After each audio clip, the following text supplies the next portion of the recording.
Bharat corona के खिलाफ बड़ी मजबूती से लड़ रहा है, लेकिन अभी खतरा टला नहीं है, क्योंकि दुनिया की हेल्थ रिपोर्ट बता रही है कि कोरोना बस एक मौके का इंतजार कर रहा है। एशिया और यूरोप में कोरोना से हालात हर दिन बहुत खराब होते जा रहे हैं। नए वेरिएंट के मरीज की बाढ़ आई हुई है। पहले से ज्यादा घातक रूप में लौटे चीनी वायरस से ने चीन में हाहाकार मचा रखा है। आज की तारीख में रूस में भी कोरोना से जान गंवाने वाले 1000 से ज्यादा लोग हैं। इस रिपोर्ट में देखें।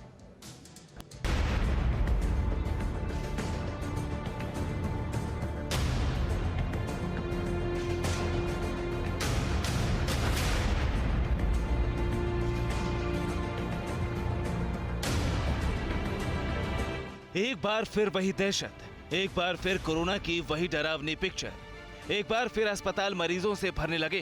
कोरोना एक बार फिर आउट ऑफ कंट्रोल होने लगा है।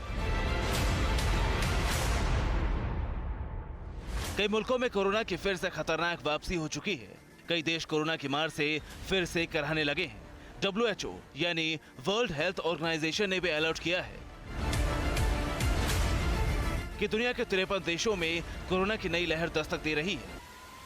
यूरोप में ही बीते एक हफ्ते में कोरोना के केस में बढ़ोतरी हुई है। चीन, रूस, मध्य एशिया, ब्रिटेन और यूरोप के देशों में कोरोना के कारण हाहाकार मच गया है। एशिया से लेकर यूरोप तक कोरोना फिर डराने लगा है। कोरोना की कहानी में चंद हफ्ते पहले तक लगने लगा था कि इन देशों में वायरस से संक्रमण की रफ्तार खत्म होने के कगार पर है, लेकिन अब सिर्फ चंद हफ्तों में ही कोरोना कथा में यहाँ ऐसे ऐसे अध्याय जुड़े हैं कि ये कभी ना खत्म होने वाली एक पहेली लगने लगी।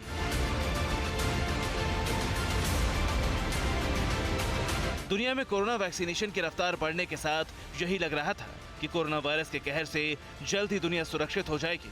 दहशत की कहानी का दी एंड होगा और दुनिया फिर से अपनी रफ्तार से चलेगी। लेकिन अब ये मुश्किल लग रहा है, क्योंकि कोरोना के नए स्ट्रेन और वेरिएंट्स की खबरों का सिलसिला न सिर्फ जारी है, बल्कि चीन जैसे देश में एक बार फिर से कोरोना अपने पैर पसार रहा है। चीन के राष्ट्रीय स्वास्थ्य आयोग ने बताया है कि कोरोना के नए मामले खासतौर से रूस की सीमा से लगे Heilongjiang, Hebei, Gansu, Beijing, Inner Mongolia, Chongqing, Qinghai, Jiangsu, Yunnan, Ningxia और सिचुआन में मिले हैं। चीन में फिलहाल इस वक्त 1000 कोरोना मरीजों का इलाज चल रहा है, जिसमें कई की हालत गंभीर है।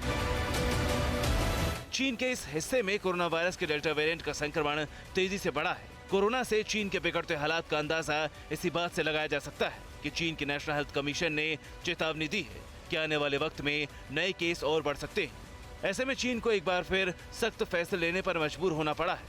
बढ़ते कोरोना मामलों के चलते बीजिंग समेत कई राज्यों में सख्त यात्रा प्रतिबंध लगा दिए गए। प्रभावित राज्यों में यात्रा पर रोक लगा दी गई है और साथ ही ट्रेनों की आवाजाही पर भी पाबंदी है।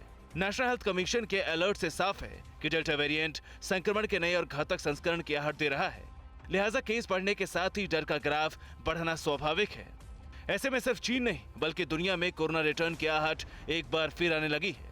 रूस में कोरोना के बढ़ते केस और मौत से पूरा मुल्क सहमा हुआ है।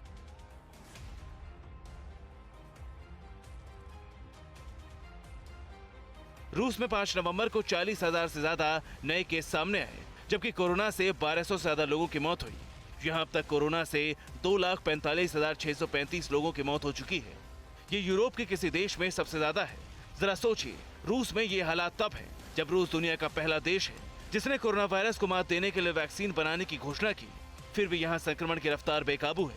रूस में कोरोना के बढ़ रहे केसों के लिए टीकाकरण की धीमी रफ्तार को जिम्मेदार ठहराया जा रहा है। यही वजह ब्रिटेन और यूरोप पर भी भारी पड़ रही है और ये वहाँ के कोरोना ग्राफ को देखकर समझा जा सकता है, क्योंकि कोरोना का शांत पड़ता कहर एक बार फिर से सिर उठा रहा है। ब्रिटेन में पिछले 24 घंटों में संक्रमण के 34,000 नए मामले सामने आए, जबकि इस दौरान 193 मौत भी दर्ज की गई। पोलैंड में एक हफ्ते में केस 24% बढ़े हैं। यूरोप में एक महीने में कोरोना के मामलों में 50% की वृद्धि देखने को मिली है। ये सिलसिला कई दिनों और हफ्तों से जारी है, जिसके चलते सख्त कोविड प्रतिबंध लगाने की मांग हो रही है। नीदरलैंड में तो सार्वजनिक स्थानों पर मास्क समेत कोरोना के प्रोटोकॉल को फिर से लागू किया गया है। म्यूजियम और रेस्तरां में सोशल डिस्टेंसिंग के साथ ही हफ्ते में आधे दिन लोगों को वर्क फ्रॉम होम के लिए कहा गया है।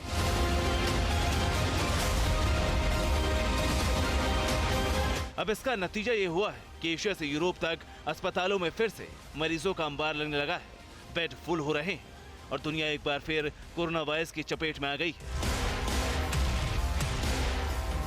Bureau report, TV Bharatvarsh.